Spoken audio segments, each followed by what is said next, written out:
Hello everyone again and welcome. So as I did promise, I was going to said I was going to be posting a video relating on how to download R. So I think I just sent in the link to this book in the WhatsApp group. You can just open that link and click on this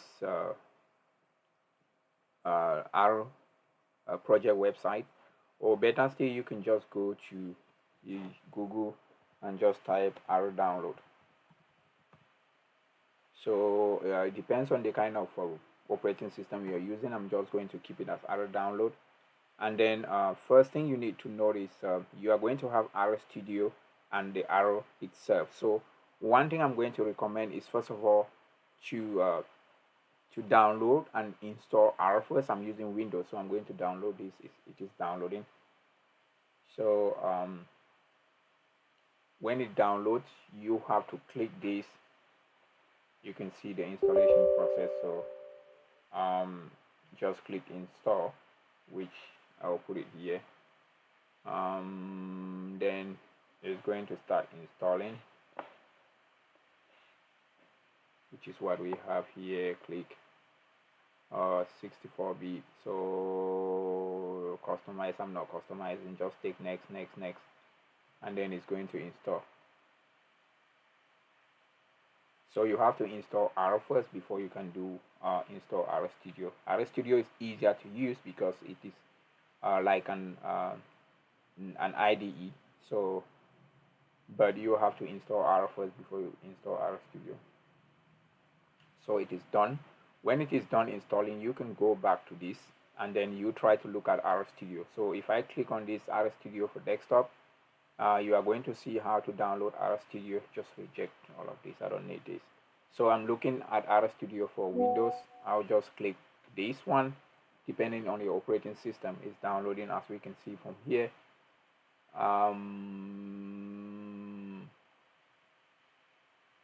Okay, and then you click on the installation. When click to install, it's going to do that. This is the installation phase. Let me put it this way so that I can see it goes. It's installing. So for first steps, as I did mention, make sure that you install R first before you install R Studio. Most of the times in the class we are going to be using R Studio because of the interactive nature rather than going to use R itself. With R Studio you can write your code in a single interactive interface and then try to run each line at a time. But if you are using R itself, every time you write a code, or you have to run each line before you can write the next thing. So which is most of the times is not interactive. So that is why we will be using R Studio most of the times. Let's keep it's installing.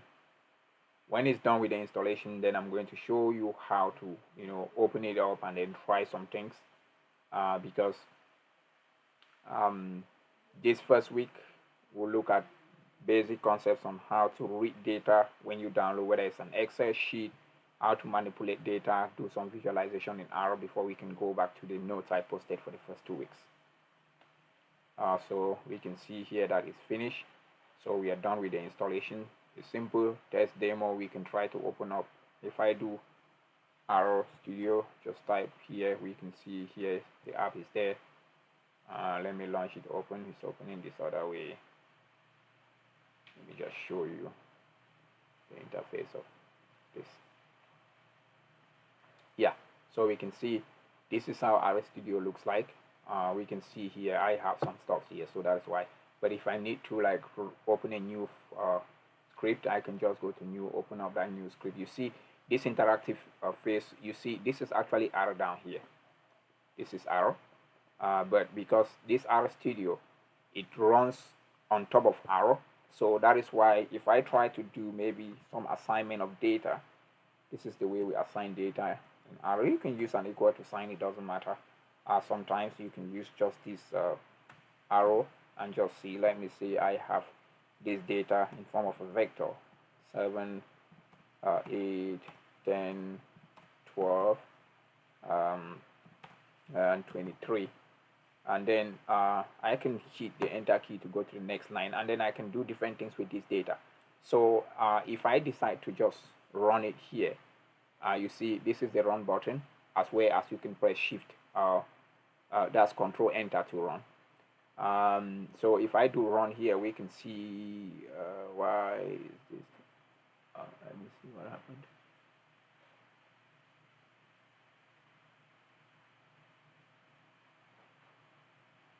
What happened? Let me see.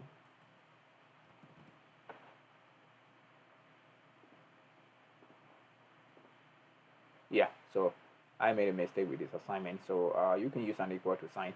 But why didn't it work with this? It should work.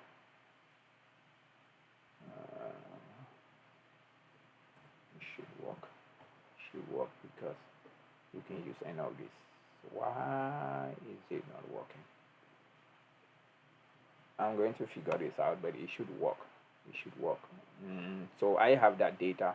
So I can do different things with this data. I can do different things with the data. I can try maybe the mean. If I want to calculate the mean of that data, I can do the median of that data. Data. I can do some visualization, which we shall see later. I can do box plot just to see the distribution of that data. We are going to see box plot a lot. So if I do all of this and I try to run it here, we see that the mean of this data is like 10 is here, highlighted here, 10 point something. And then I can look at the median, which is 9, and then I can run the box plot. So you see that here, this is the box plot. You can try, you see there's some point here, we call this point an outlier. We are going to see what outliers are as we move on to this class.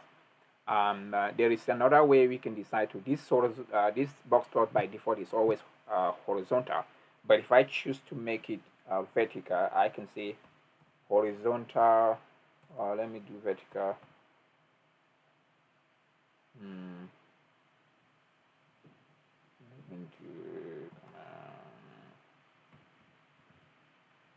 Yeah, I can do horizontal is equals to false. I can put capital letter here and then run this. What? Horizontal is equals to true, please. So you see that if I put it, since it's vertically by default, if I want to make it horizontal, I can just pass in this command here which says horizontal is equals to true. That is actually what we will be seeing as time goes on. That is just a demo how you can install this arrow and then try some things with it. Thank you so much, guys, and we will see more of this as the week unfolds. Bye for now.